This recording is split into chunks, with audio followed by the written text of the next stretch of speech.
Iran உடனான மோதல் முற்றியுள்ள நிலையில் உலக வர்த்தகத்தின் உயிர் நாடியாக கருதப்படும் ஹார்முஸ் ஜலசந்தி பகுதியை அமெரிக்கா மிக தீவிரமாக கண்காணித்து வருவதாக ட்ரம்ப் தெரிவித்துள்ளார்.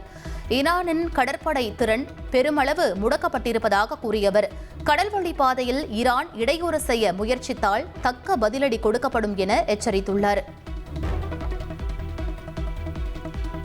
ஈரான் மீதான போர் எந்த நேரத்திலும் முடிவுக்கு வரலாம் என்று அமெரிக்க அதிபர் ட்ரம்ப் தெரிவித்துள்ளார். ஈரான் மீதான போரை முடிக்க நினைப்பதாகவும் ஈரானை குறிவைக்க அங்கு தற்போது எதுவும் இல்லை என்றும் அவர் கூறியுள்ளார். வணிக எரிவாயு சிலிண்டர் கிடைக்காததால் குறைந்த விலையில் மின்சாரம் வழங்க வேண்டும் என்று ஹோட்டல் சங்கங்கள் கோரிக்கை விடுத்திருப்பதாக அமைச்சர் சக்கரபாணி தெரிவித்தார். சென்னை தலைமை செயலகத்தில் ஹோட்டல் சங்கங்கள் மற்றும் கேஸ் நிறுவனங்களுடன் ஆலோசனை நடைபெற்றது. இதனைத் தொடர்ந்து செய்தியாளர்களை சந்தித்த அவர், ஹோட்டல் சங்கங்களின் கோரிக்கை குறித்து முதலமைச்சர் முடிவெடுப்பார் என்று கூறினார். மின்சார வாரியத்தில் நாங்கள் மின்சாரத்தை கூட பயன்படுத்தி தயாராக இருக்கிறோம். அதுக்கு எங்களுக்கு பீக் ஹவரில் மாலையில் இரவில் எங்களுக்கு கொஞ்சம் அது தொடர்ந்து எங்களுக்கு வேண்டிய அதாவது சப்சிடி அதாவது குறைந்த விலையில் கொடுக்கணும். எங்களுக்கு தொடர்ந்தும் கூட கொடுக்க வேண்டாம். இந்த போர் என்னைக்கு முடியுதோ அது வரைக்கும் கொடுத்தீங்கன்னா எங்களுக்கு பயனுள்ளதாக இருக்குன்னு சொல்லி கோரிக்கை வச்சுருக்காங்க. அதே முக்கியமான கோரிக்கை வச்சாங்க. அது முதலமைச்சர்கிட்ட நாங்கள் கருத்து சொல்ல போகிறோம். தலைமை செயலாளர் சொல்ல போகிறாரு. முதலமைச்சர் நாங்கள் சொல்லிவிட்டு அவங்ககிட்ட உங்களுக்கு தமிழக அரசு உறுதுணையாக இருக்கும், ஆதரவாக இருக்கும் என்று சொல்லியிருக்கிறோம். விழுப்புரத்தில் 1 லிட்டர் பெட்ரோல் 300 ரூபாய் வரை விற்கப்பட இருப்பதாக வதந்தி பரவியதால் பெட்ரோல் பங்குகளில் கூட்டம் அலைமோதியது. எல்லாரும் இன்னைக்கு எல்லாம் புல் பண்றாங்க. பெட்ரோல் ரேட் ஏறதுனால இப்படி பண்றாங்க. விலைவாசி ஏறுமான்றதுக்கு எல்லா மக்கள் அச்சத்துல இதை எல்லாரும் பெட்ரோல் டீசல் எல்லாரும் போட்டுட்டு இருக்காங்க. நேற்று நான் 100 ரூபாய்க்கு பெட்ரோல் போட்டேன். இன்னைக்கு 500 பெட்ரோல் போட்டுருங்க. ஏன்னா நாளைக்கு 300 ரூபாய்க்கு பெட்ரோல் விலை ஏற்ற மாதிரி தெரியுது. ஆனா கூட்டம் பாத்தீங்கன்னா நாளைக்கு தட்டுப்பாடு அதிகமாயிடும் போல இருக்கு. இது 200 ரூபாய்க்கு போட்டேன். இன்னைக்கு 300 ஆயிரம் சொல்றாங்க. 1 லிட்டர் 300 ஆயிரம் சொல்றாங்க. அந்த பயத்துல நாங்க பெட்ரோல் போடுறோம். இது என்ன பொருள் கிளம்பிச்சு இந்த மாதிரி பெட்ரோல் அதிகமாக போகுது நாள்ல இருந்து அப்படின்ற மாதிரி நம்மளும் பார்த்தோம். எல்லாம் எந்த பங்கா போனாலும் கூட்டமாக இருக்கு. நான் நார்மலா பெட்ரோல் போடலாம் தான் வந்தேன். பார்த்தா பங்கெல்லாம் கூட்டமாக இருக்கிறதால நல்லது விலையிடம் போயிடுன்றத நம்ம பயத்தில் தான் எல்லாமே போடுறாங்க.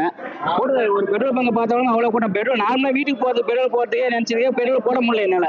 அந்த மாதிரி இருக்கு. அதனால தான் சரி நான் ஒரு 1/2 hour மேல நின்று இருக்கேன். அதுக்கே எனக்கு பின்னாடி இன்னமும் வந்துட்டு இருக்காங்க. போரோட இதுதான் சார். டிரான்ஸ்போர்ட் டீசல் வரல பெட்ரோல் வரலன்றாங்க. அது பயத்தினாலதான் போறோம். வேற ஒன்றும் கிடையாது. இதுக்காக நம்ம என்ன பண்ண முடியும்? வணிக எல்பிஜி சிலிண்டர் தட்டுப்பாடு காரணமாக சிவகங்கை மாவட்டத்தில் பல உணவகங்கள் பாதிக்கப்பட்டுள்ளன. சிலிண்டர் விநியோகம் முடங்கியதால் பல ஹோட்டல்களில் பூரி, பரோட்டா, ஃப்ரைட் ரைஸ் உள்ளிட்ட உணவுகள் தற்காலிகமாக நிறுத்தப்பட்டுள்ளதாக கூறப்படுகிறது. சில இடங்களில் கையிருப்பு சிலிண்டர்கள் தீர்ந்ததால் சிறு உணவகங்கள் மூடப்பட்டுள்ளன. தட்டுப்பாடு நீடித்தால் உணவகத் தொழிலும் தொழிலாளர்களின் வாழ்வாதாரமும் பாதிக்கப்படும் என ஹோட்டல் உரிமையாளர்கள் தெரிவித்துள்ளனர். ஒட்டுமொத்த கடைகளும் அடைக்க சூழல் ஏற்படும்னு எல்லாரும் நினைக்கிறோம். இன்னும் ஓரிரு நாட்களில் யாரும் தாக்குப்பிடிக்க முடியாது. இந்த சூழல் ஏற்பட வியாபார நஷ்டம் இல்லாமல் எங்களை நம்பி இருக்கிற மற்றவங்களோட வாழ்வாதாரமும் இழந்துருவாங்க.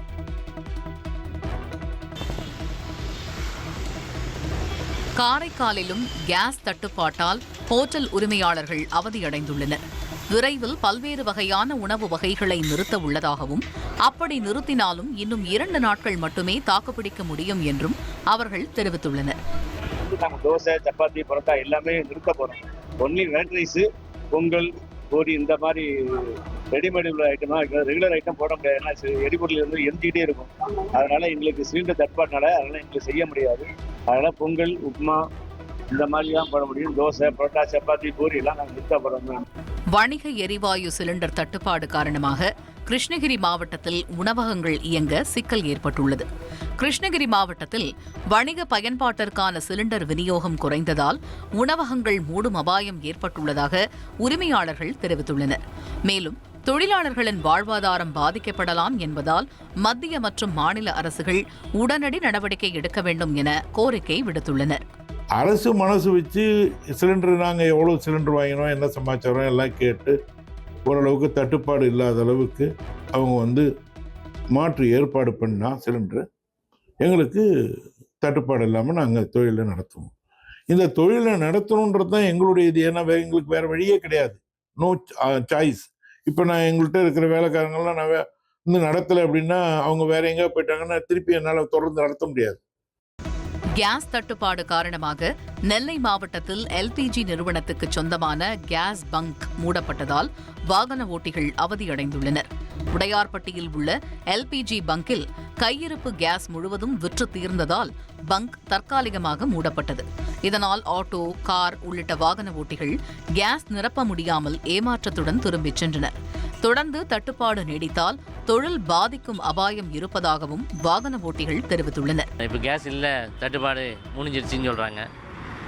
கேஸ் இல்லை, எங்களுக்கு வேறு வழி இல்லை. பொழப்பு எல்லாம் கெட்டு போயிடும், வருமானமே இல்லாமல் போயிடும். ஏன்னா இதை நம்பி தான் இருக்கும். இப்போ திருநெல்வேலி மாவட்டத்தில் இது ஒன்று தான் இருக்குது, ஆட்டோ எல்பிஜி கேஸு. ஏன்னா இங்கேயும் இருந்தாலும் இல்லைன்னா நாங்கள் இதை விட்டு வேறு எங்கேயும் போக முடியும். அது இதை விட்டானா தூத்துக்குடி தான் போகணும், அதை விட்டானா நாங்கள் நேரில் போகணும். இந்த 3 இடத்துல தான் இருக்குது.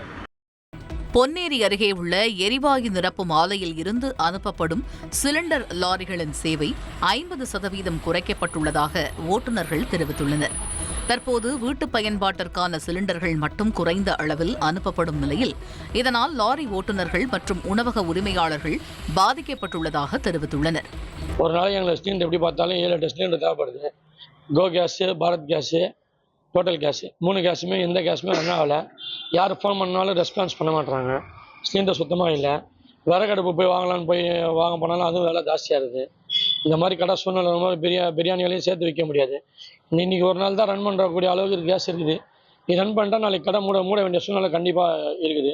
போன வாரம் நல்லா ஒன்று இந்த ஸ்ட்ரைக்குங்கிறதுனால இப்போ திங்கக்கிழமையிலேருந்து ஒரு லோடு தான் ஏற்றி இறங்கிருக்கோம். அது ரொம்ப கஷ்டமாக இருக்குது எல்லாருக்குமே, எல்லா டிரைவருக்குமே. 90 kg ஓட்டுறவங்க அந்த கடைக்கு போடுற சிலிண்டருக்கு ஓட்டுறவங்களுக்கு ரொம்ப கஷ்டம். லோடே இல்லாத திங்கக்கிழமையிலேருந்து படுத்துருக்குறாங்க. வந்து போய் அவங்க என்ன பண்ணுறதுன்னு தெரியல.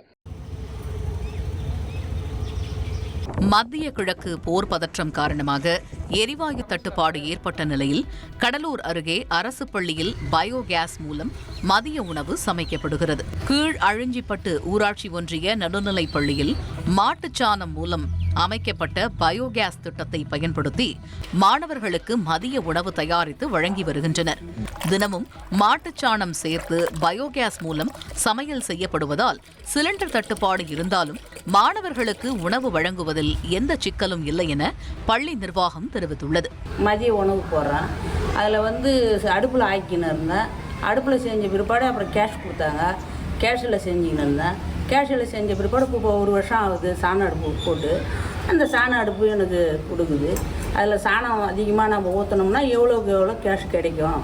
அதில் தான் சமைக்கிறோம். நான் இந்த சிலிண்டர் இல்லைனாலும் நான் சாண அடுப்பில் செஞ்சு பசங்களுக்கு மதிய உணவு நான் கொடுப்பேன். இதெல்லாம் எனக்கு ஒன்றும் குறை கிடையாது. புதுச்சேரியில் வணிக சிலிண்டர் தட்டுப்பாட்டை போக்க நடவடிக்கை எடுக்க கோரி முதலமைச்சர் ரெங்கசாமியை சந்தித்து ஹோட்டல் உரிமையாளர்கள் கோரிக்கை மனு அளித்தனர்.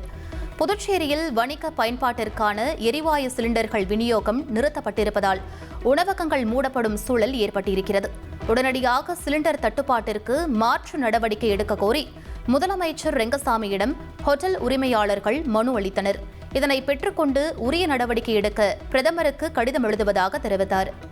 எல்லை தாண்டிய புகாரில் ராமேஸ்வரம் மீனவர்கள் 2 இலங்கை கடற்படையினரால் சிறைப்பிடிக்கப்பட்டுள்ளனர். தனுஷ்கோடி தலைமன்னார் இடையே மீன்பிடித்துக் கொண்டிருந்த மீனவர்களையும் அவர்களது படகையும் பறிமுதல் செய்ததால் அதிர்ச்சியடைந்துள்ளனர். அமெரிக்கா, இஸ்ரேல் நடத்திய கூட்டு தாக்குதல்களில் ஈரானில் இதுவரை 19,000க்கும் மேற்பட்ட பொது கட்டிடங்கள் சேதம், குடியிருப்புகளும் பலத்த சேதமடைந்திருப்பதாக ஈரான் செஞ்சிலுவை சங்கம் கூறியுள்ளது.